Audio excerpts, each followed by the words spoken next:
Praise the lord. మీ అందరికీ దేవుని నామమున అందరూ బాగున్నారా?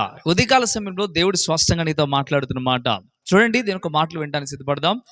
కీర్తన గ్రంథం 107వ కీర్తన 9వ వచనంలో ఈ రీతిగా రాయబడుతూ ఉంది. ఆశ గల ప్రాణమును ఆయన తృప్తిపరుచున్నాడు. దేవుని యందు ఎవరైతే ఆశ కలిగి ఉంటారో వారి ప్రాణాన్ని దేవుడు తృప్తిపరుస్తా అని చెప్పడం ప్రారంభిస్తూ ఉన్నాడు. ప్రియమైన బిడ్డలారా, ఒకసారి మీరు ఆలోచించండి. దేవుని యందు ఆశ కలిగి నువ్వు ఉన్నావా? దేవుని యందు నువ్వు ఎప్పుడైతే ఆశ కలిగి ఉంటావో అప్పుడు నీ ప్రాణాన్ని దేవుడు తృప్తిపరుస్తూ ఉంటాడు. దేవుని యొక్క వాక్యం చెప్తున్న మాట, నీకు ఎన్నో ఆశలు ఉండొచ్చు, ఈ లోకంలో ఎన్నో ఆశలు కలిగి ఉండొచ్చు. మంచి ఆశలు కలిగిన వాటిని దేవుడు నెరవేరుస్తాడు.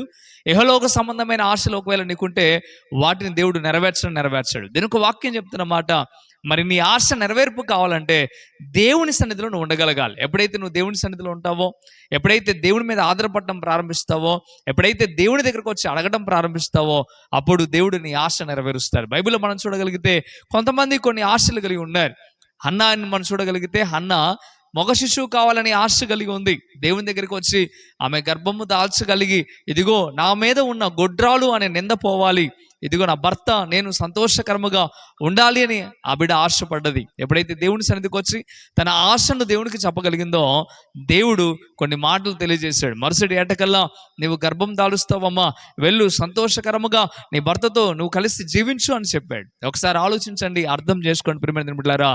దేవుని యొక్క వాక్యం చెప్తున్న మాట అదే.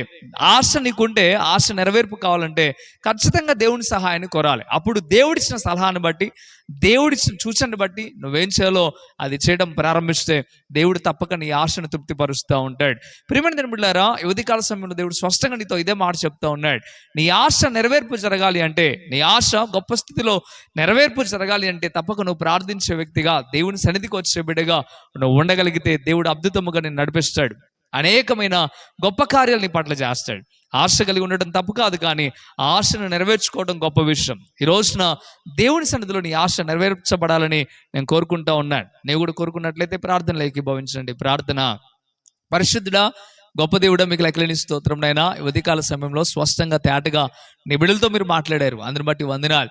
ఉదయకాల సమయంలో నేను మీరు మాట్లాడిన మాటకి వేలాది స్తోత్రం నైనా. ఆశగల ప్రాణాన్ని తృప్తిపరుస్తాను మీరు చెప్పారు. నీ బిడ్డలు తృప్తిపరచబడుదురుగాక, ఉన్నతమైన స్థితికి మార్చబడుదురుగాక. మీరే కాచి కాపాడి దీవించండి అయ్యా. నీ బిడ్డలైనా ఉన్నతమైన స్థితికి మారాలని మీరు కోరుకుంటున్నారు కనుక తేటగా ఉదయకాల సమయంలో మీరు మాట్లాడారు, అందుని బట్టి వేలాది స్తోత్రం అయ్యా. మీకు వందనాలు. వారి కుటుంబాలను దీవించండి. ఎవరైతే ఈ మాట విని ఈ మాట ప్రకారం బ్రతకడానికి సిద్ధపడుతున్నారో వారందరి పట్ల గొప్ప కార్యం చేయమని యేసే నామములో మిక్కిలి బతిమిలాడి పెట్టుకుంటున్నాం తండ్రి. ఆమేన్, ఆమేన్. మంచిది ప్రియమైన బిడ్డలారా, ఈ వాగ్దానం ద్వారా దేవుడు మీతో మాట్లాడినట్లయితే తప్పక వీడియోని లైక్ చేయండి. అంతేకాకుండా ఇంతవరకు కృపా TV India YouTube channel subscribe చేసుకోకపోతే ఇకనైనా మీరు సబ్స్క్రైబ్ చేయండి. ఈ యొక్క వాగ్దానాన్ని మీరు అనేకులకు షేర్ చేయడం ద్వారా సువార్త ప్రకటించిన వారు అవుతారు, అనేకులను బలపరిచిన వారు అవుతారు.